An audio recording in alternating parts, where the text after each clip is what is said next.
aeruginosas, Ujú. Enterobacter, Y la es Acinobacterium, Acinetobacter. Acinetobacter.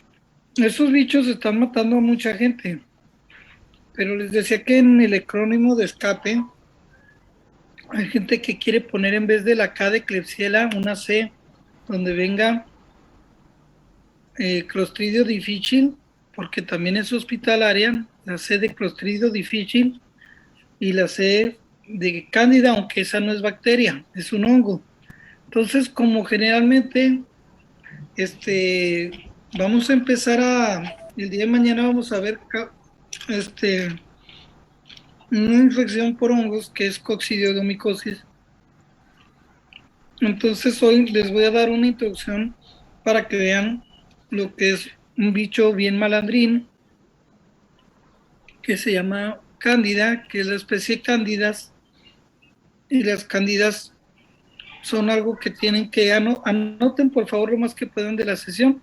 Esta sesión la di para los compañeros de la Sociedad de Infecto a nivel nacional. Creo que les puede servir y vamos a empezar. ¿Está bien? Entonces, miren, este, el concepto de cándida significa, cándida tiene un origen en el latín cándido.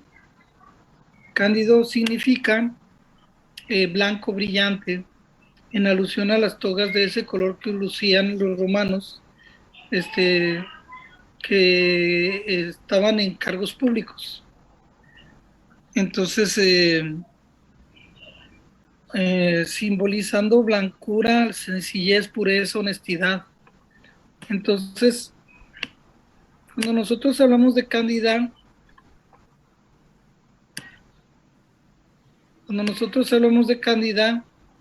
se aplica pues a algo generalmente benigno que se pensaba antes en la medicina que las cándidas eran algo muy benigno, pero también la cándida se aplica en muchos tipos. Cuando se aplica este adjetivo a una persona se dice que es ingenua, sin malicia, que es sencilla. Es cándida. Es tan cándida que creyó todas las excusas de su novio o la candidez de su sonrisa expresa la excelente persona que es. Persona cándida. ¿Sí? Una persona excelente, blanca, transparente. Tengo un amigo que es un otorrino aquí en Torreón muy famoso, que así como les habla, siempre así es. Dicen, es un hombre transparente, ¿sí?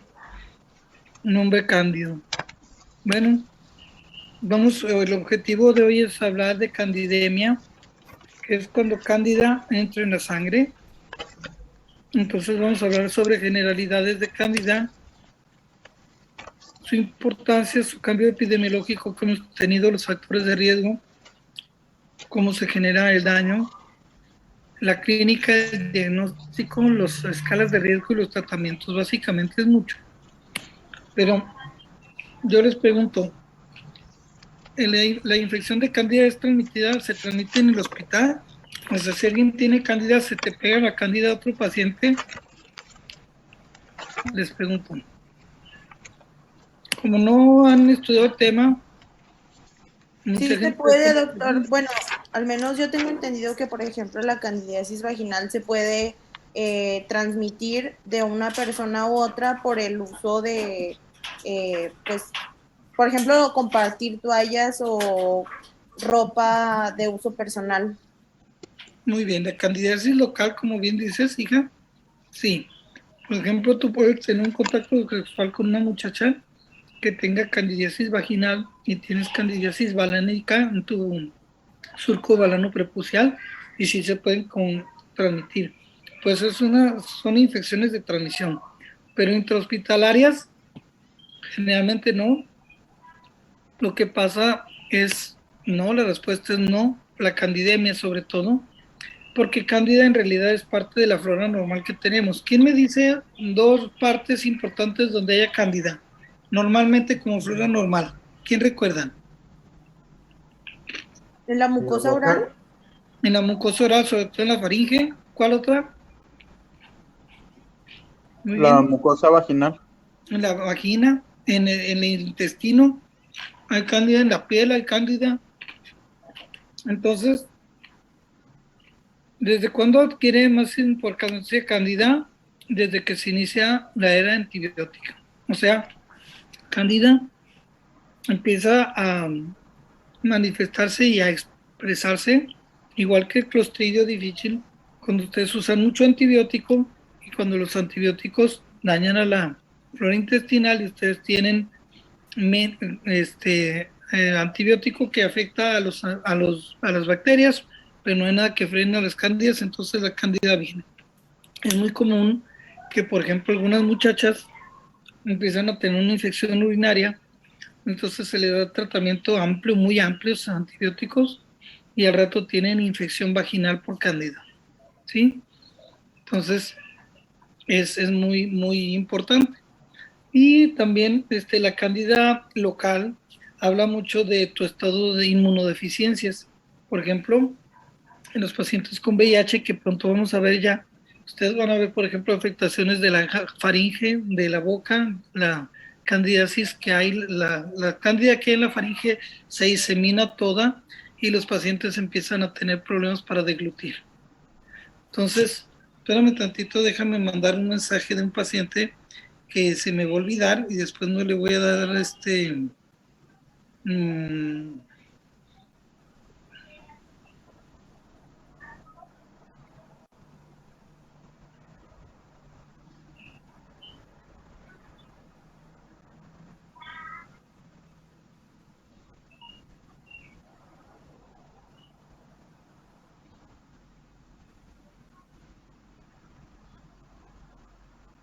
este,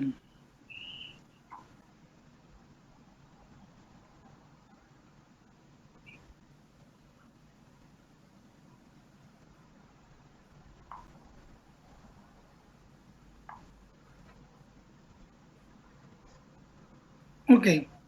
Entonces, cuando empiezan ustedes a hacer disrupción, las cándidas son un problema. Cuando empieza la inmunosupresión grave.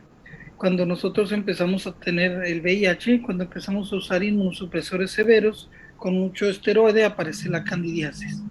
En los pacientes que tienen inmunodeficiencia, por ejemplo la diabetes, aparecen las cándidas locales. Hoy en este tema vamos a hablar sobre cándida que entra a sangre. Entonces, cándida que entra a sangre es un gran problema de salud. ¿Cuál es la infección más común producida por cándida? Las especies de cándida. Y entonces son las infecciones de la piel y de las mucosas, son más del 90%. La piel, les decía yo, cuando están en los pliegues, los diabéticos, los pliegues abajo del busto de las mujeres, ¿sí? Se presentan unas infecciones que se pone rojita la piel y les da comezón mucho, y esa infección es por cándida, ¿sí? Entonces a ese se le llama intertrigo, ¿sí?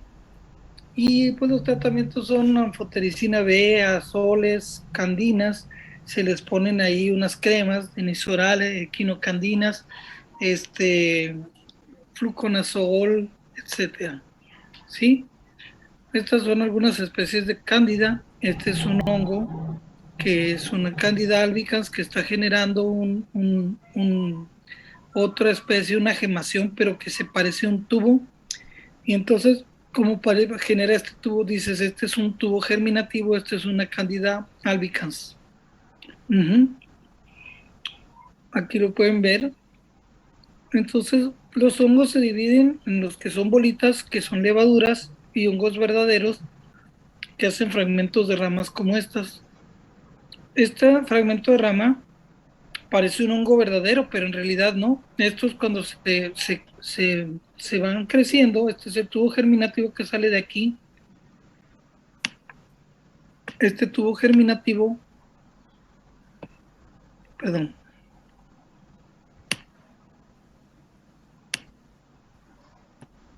esta cándida está generando un tubo germinativo hacia varios sitios y este tubo germinativo habla de que es una cándida albicans.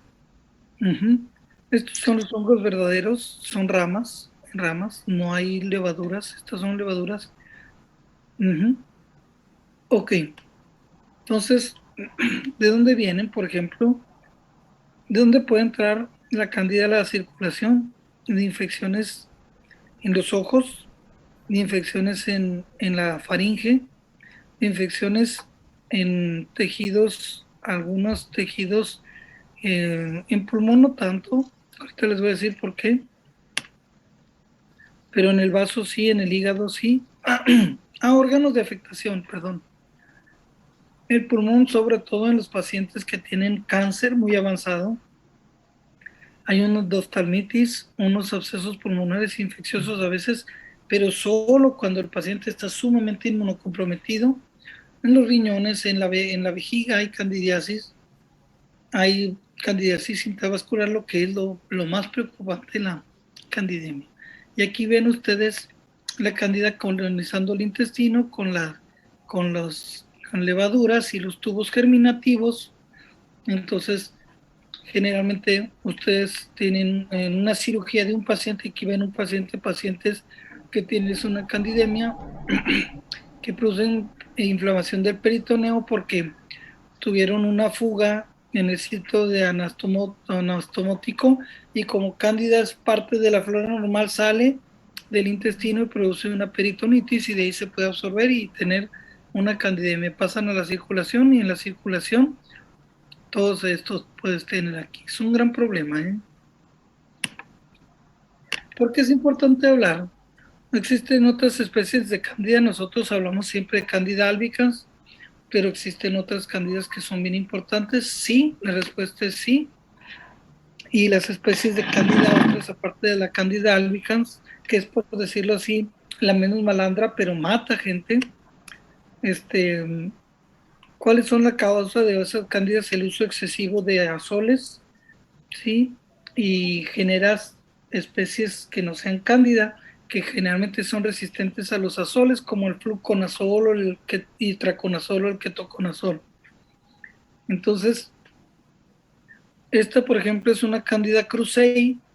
Ustedes ven que no, la levadurita es, o sea, existe, no es tan redonda y tiene una forma larga con las formas de tubo, pero en realidad son levaduras. Esto es un pseudomicelio, pseudo-hongo. Esta, les voy a poner una cándida glabrata, que hace pura levadura, no hace formas de pseudomicelio de hongo. Y cambio epidemiológico.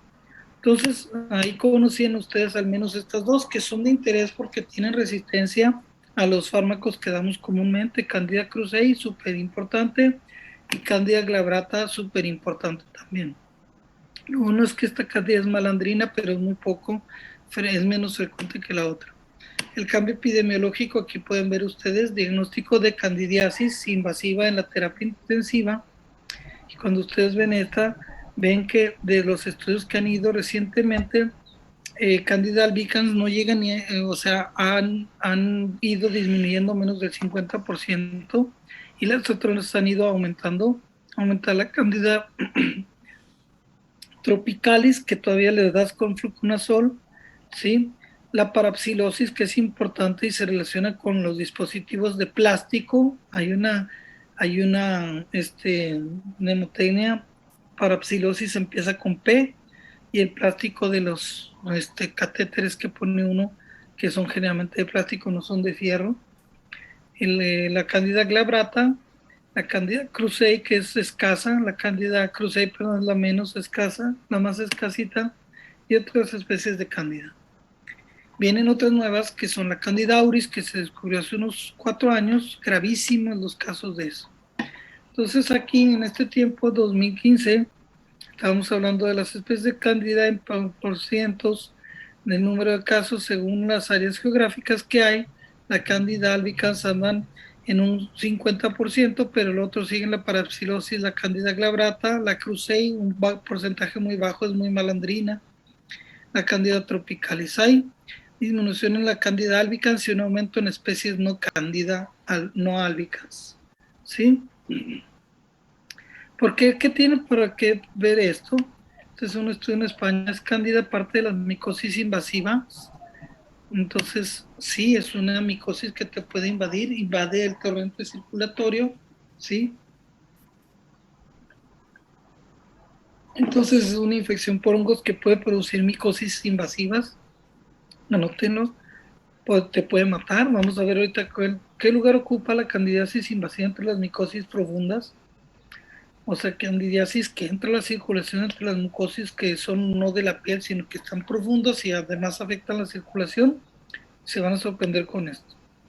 En este estudio, desde entonces, teníamos una incidencia muy alta de 1 casos por 1000 de las especies que hay de los hongos.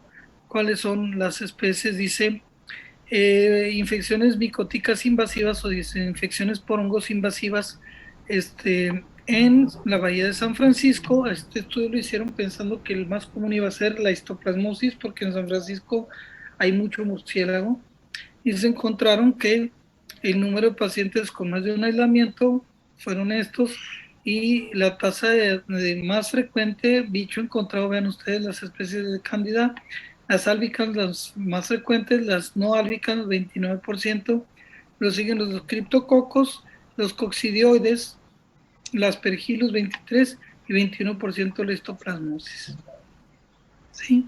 Ese es un estudio muy viejo, pero vean estos que vienen aquí, bueno, es lo mismo, la candidiasis en esta área de los 70, según en la bahía de San Francisco, en los 70, 76, en el 80, 82 y luego del 92 a 93, vean cómo aumentan los porcentajes.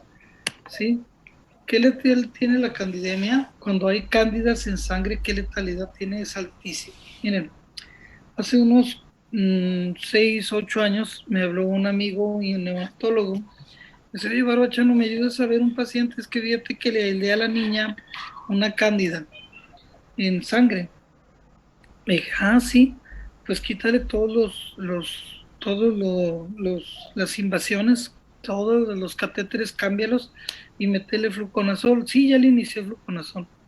Ok, llegué en la tarde a verlo al Sanatorio Español, le pedí unas pruebas de función hepáticas a la nena y y, al otro día nos reportan las pruebas de función hepáticas, estaban elevadas las enzimas hepáticas. Dije, ¿sabes qué? Trae toxicidad por fluconazol, vamos a darle anfotericina B, pero una anfotericina especial para no dañar al hígado ni al riñón. Y excelente, respondió el hígado y el riñón se puso bien, se le quitó la fiebre a la nena y todo. Tristemente los fármacos son tóxicos. Bueno, mortalidad, vean esto. Esta es una revisión, o sea, repensar cuáles en estos pacientes que fueron pacientes casos controles, una serie de casos y controles, 108 pacientes en cada uno, los pacientes y los controles, y ven, por ejemplo, la tasa de letalidad que hay en las candidemias, y luego ven los pacientes que mortalidad por candidemia, los que tenían cándida en sangre es 38 a 49% y es mayor que pseudomonas, que es un 33%. Entonces, los pacientes que tienen cándida en sangre, colegas, cuando ustedes detecten una cándida en sangre, tienen una probabilidad casi del 50% que su paciente se le muera pese al tratamiento. Si lo retardan, el tratamiento les va peor. Entonces, en esta mortalidad en especies de cándida, vean ustedes la cándida glabrata, la cándida krusei, la tasa de letalidad altísima, la cándida tropicalis altísima, cándida glabrata, cándida albicans.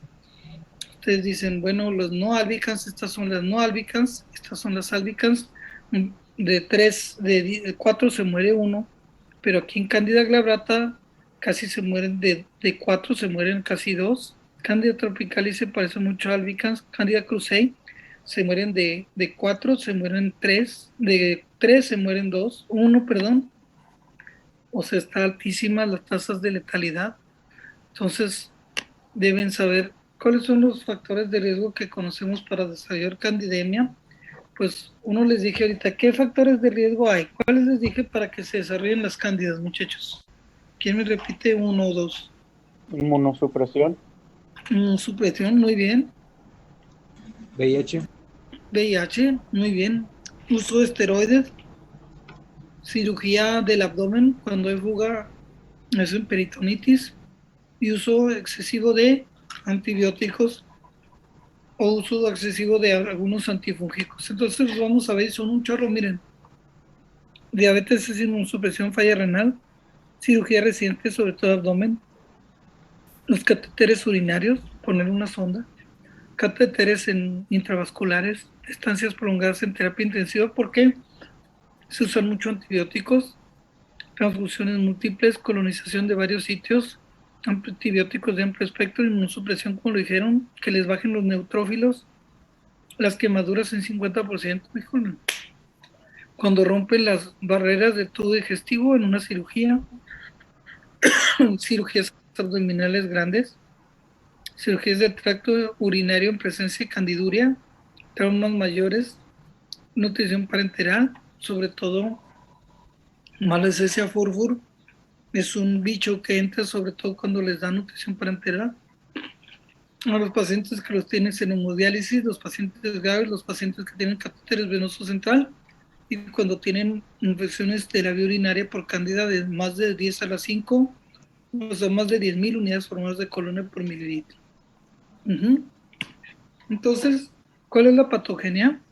Tienes una colonización en las mucosas con un factor de riesgo, empieza aquí, diabetes, quemados, neutropénicos, antibióticos, proliferan, la proliferación afecta la mucosa, hay invasión, microinvasión vascular, múltiples antibióticos, accesos vasculares, nutrición parenteral, estancia en terapia, colonización por cándida, falla renal y cirugías amplias de abdomen. Entonces tienes una invasión vascular y eso trae como consecuencia una enfermedad diseminada de las especies de cándida que les representan aquí, ya sea cándidas que no generen tubo germinativo o cándida albicans que generan el tubo germinativo, se le llama, o pseudohifas. Entonces, es lo mismo, ya no vamos a hacer énfasis en eso, se van a confundir más.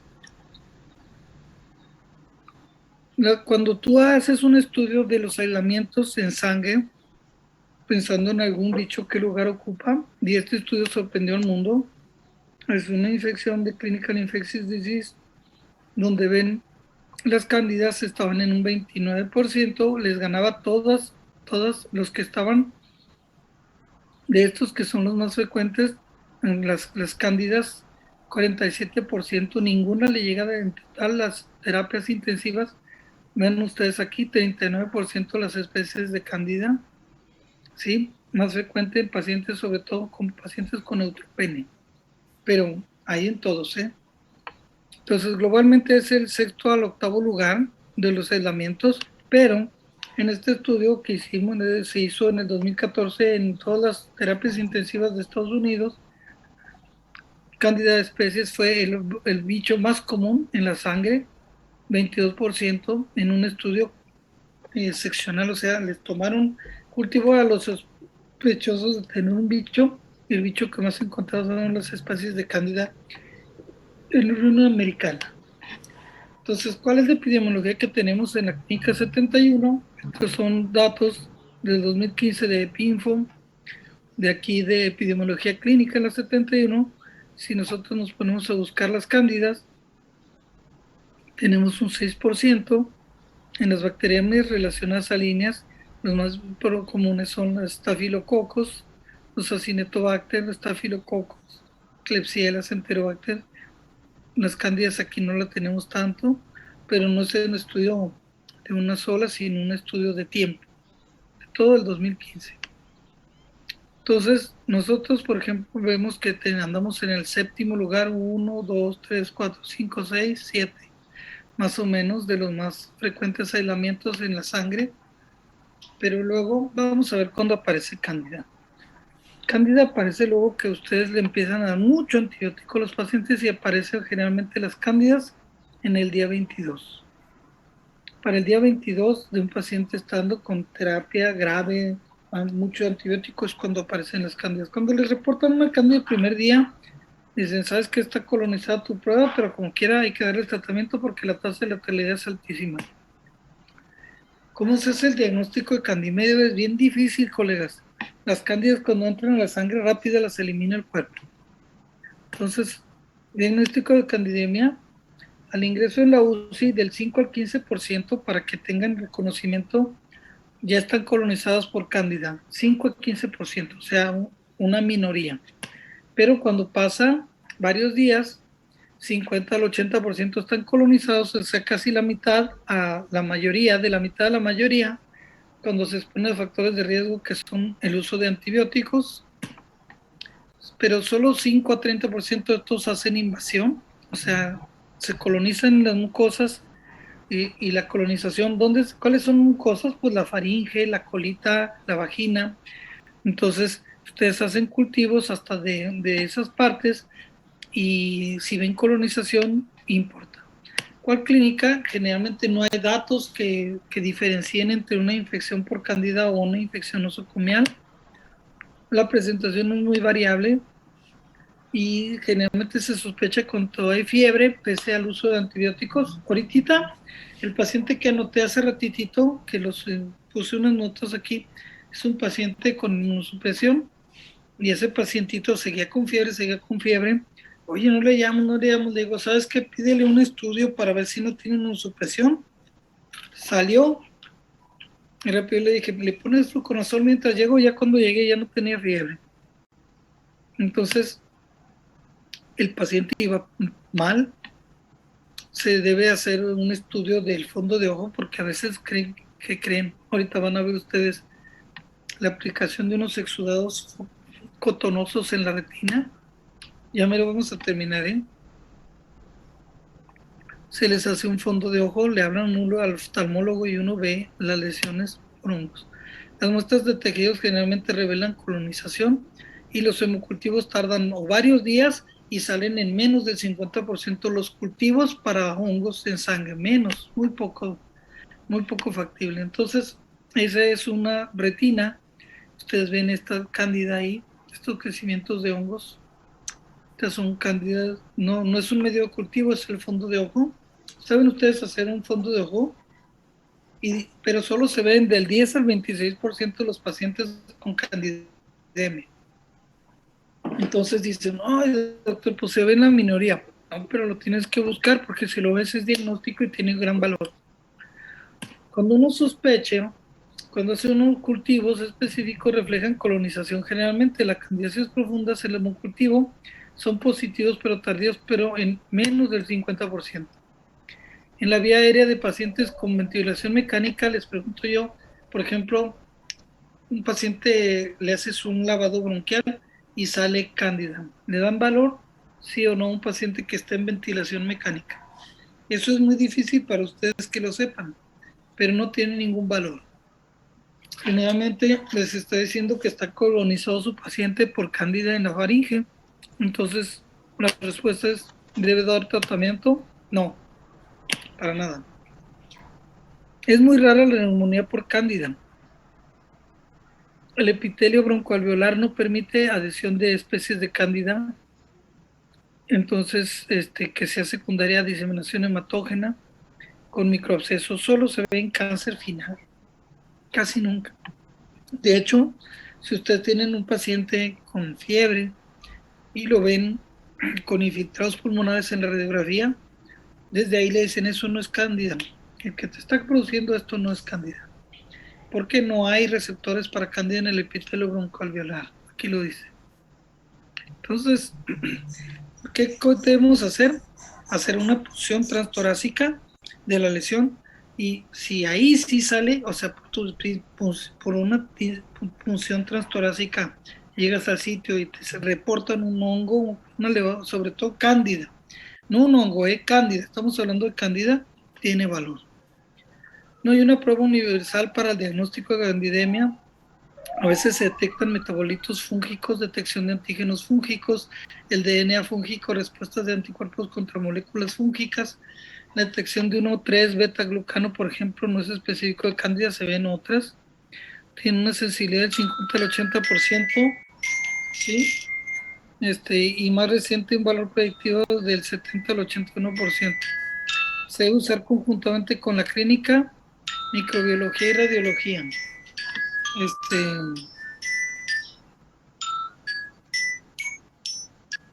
Hermanita, espérame tantito, ¿estás mal o estás bien? Estoy dando una conferencia, ¿estás mal? Espérame. No, ahorita te hablo, espérame, está bien, espérame tantito. Entonces, que deben juntar uno microbiología, radiología, clínica, todo. ¿En qué porcentaje se hacen positivos los cultivos a cándida? Y aquí viene, positivos solo en 50%, pero tardan de 1 a 3 días. Cuando ustedes sospechen cándida, este es Luis Ostrowski Cheine, es un amigo, es un infectólogo mexicano, es una autoridad mundial en hongos. Luis Ostrowski es un fregonazo, tiene un índice. Entonces, cuando ustedes sospechan, deben dar el tratamiento rápido. ¿Y qué formas de diagnóstico tenemos?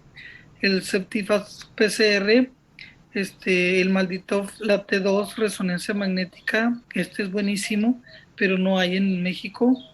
Y para ver cuando ya te está creciendo el bicho, les haces un cromagar, un panafish o un disco de test que se los voy a enseñar. Por ejemplo, este es un cromagar, ya cuando está creciendo en un agar para hongos, y cuando son las colonias verdes, por ejemplo aquí las colonias verdes son de Candida albicans, las azul purpúricas, estas son Candida tropicalis, las rosadas son Candida glabratas, y las rosadas grandes filamentosas que son peligrosas de madre son el Candida cruzei. ¿Sí? Entonces este es el doctor Didier Pitet, y él decía el índice de Pitet para decir si un paciente factiblemente tenía Candida, le cultivabas la vagina, le cultivabas la boca, le cultivabas varias partes, y entonces si tenías más del 50% de los cultivos positivos, te hacía pensar que factiblemente podrías tener una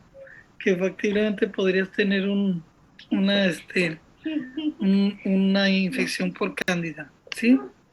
Los índices de colonización predicen invasión, predicen nomás, ¿sí?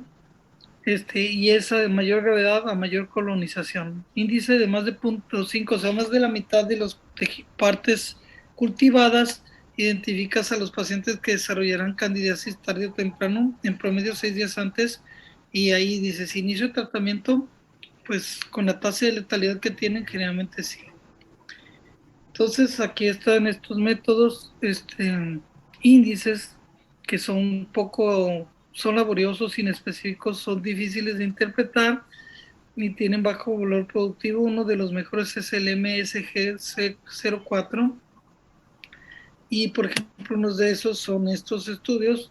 Sale este estudio de las pruebas, los cultivos en sangre. Miren, en sangre cultivo del 21 al 71%, el 50%, y beta de glucano en sangre del 65 al 100%, pero te orientan, no son lo mejor. La PCR del 82 al 98%, pero no es comercial. El Septifast es otra prueba, y la T2 es buenísima, 91%. No hay en México resonancia de la candidiasis invasiva, que hay un estudio del New England de octubre del 2015, todos los factores de riesgo que ya hemos visto. Y los factores de riesgo en no inmunocomprometidos es lo mismo prácticamente: usar fluconazol, antibióticos de amplio espectro, cirugías, etc. Entonces este es un estudio de la doctora de Marín Colevi y la doctora Guilamet, Cristina Vázquez Guilamet. Esto es un estudio retrospectivo, y aquí es muy importante que dice en pacientes que están graves con shock, que están hipotensos, positivos a cándida solo 10%. Uso previo de antibióticos, se multiplica todos estos factores. Pero el más importante es que si ustedes tienen pintado el pulmón, desde ahí dice no es cándida. Aquí se los voy a enseñar. Entonces, si ustedes tienen, por ejemplo, el pulmón manchado, sucio, y dicen, mira, parece que es el pulmón, le restan 6 puntos, y con esto dicen, o sea, de hecho, cuando ustedes tienen mucha lesión pulmonar, que atribuyen a eso la sepsis, dicen no es por cándida. pero tienen un valor alto, más o menos de 87% de especificidad, no buena, no es lo máximo. Viene aquí la T2 luego, las pruebas de T2, el diagnóstico en la terapia intensiva, valores predictivos de índices de colonización de epiteto, Candida Score y las reglas de predicción. Todos tienen diferentes, algo muy difícil. Esta es la prueba T2. Les digo que da una sensibilidad más o menos del 90%. ¿Sí? Entonces, ¿qué es mejorazoles? Anfotericina, huevo, equinocandinas. Entonces, tristemente, nosotros empezamos a utilizar estos en los 50 y luego vinieron el boom de los itraconazol, fluconazol, ketoconazol en los 80 y los 90 y hoy tenemos que usar estos caspofungina, micafungina, nedilafungina y poriconazol y sabuconazol, etcétera, los más nuevos. Entonces, si ustedes se tardan en usar el fluconazol, por ejemplo, impacta en la mortalidad. Si ustedes, por ejemplo, tienen un paciente, hacen el cultivo, tienen un 15% de mortalidad, pero si ustedes la piensan, hacen el cultivo pensando en una cándida y le dan el tratamiento después de 3 días, sí, sí. Si ustedes inician un día, si ustedes usan después de 3 días, casi la tasa de letalidad es de 400, aunque hayan utilizado el fluconazol. O sea, que cuando hacen el cultivo, ¡pam!, denle y tienen una tasa de letalidad del 15%, si es el hongo. Entonces, tristemente, las especies de cándida que son susceptibles a fluconazol están bajando y tenemos dos problemas. Cándida glabrata, vean la susceptibilidad al fluconazol, 39%, vean las cándidas de Cruzet, ¿cuántos responden a fluconazol? 0%. O sea,